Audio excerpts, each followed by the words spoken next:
List is out, and the FAA says 6 small airports in Connecticut will lose their air traffic control towers because of federal budget cuts.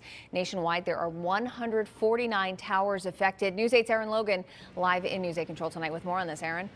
Sonia, as soon as this news was announced late this afternoon, U.S. Senators Blumenthal and Murphy made an announcement that they will continue to fight to restore federal funding by offering an amendment tonight. And many of you telling us that you hope their voices are heard. In fact, Mayor DeStefano calls Tweed an economic engine for the region.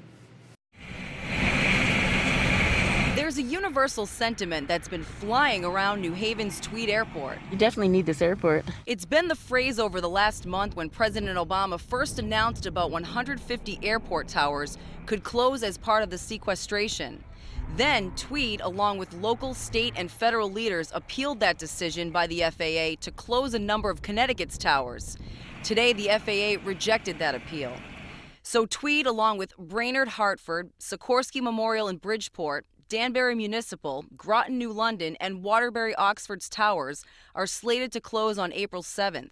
This means pilots at these affected airports will have to coordinate takeoffs and landings among themselves over a shared radio frequency with no help from ground controllers.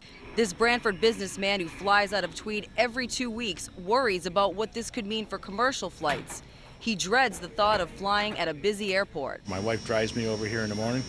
It takes 10 minutes to get here. She drops me off, she picks me up tonight.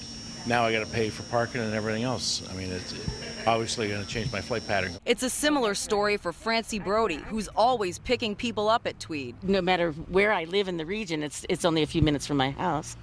And you mentioned last week you were here too, dropping off a family member? Yeah, last week my other sister came through. She's coming through again in a couple of weeks. Late this afternoon, Tweed's executive director said U.S. Airways has confirmed it will continue service here and flights will not be interrupted. But Tweed and the entire community, of course, worry how this will affect the local economy. It would be sad. I mean, they've expanded this airport 5 or 6 times in the time I've been using it.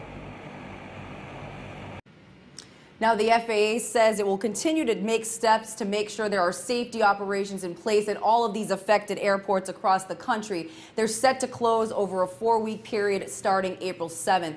We will, of course, keep you posted on Senators Blumenthal and Murphy's attempts to restore that federal funding. Live in News 8 Control, Aaron Logan, back to you in the studio.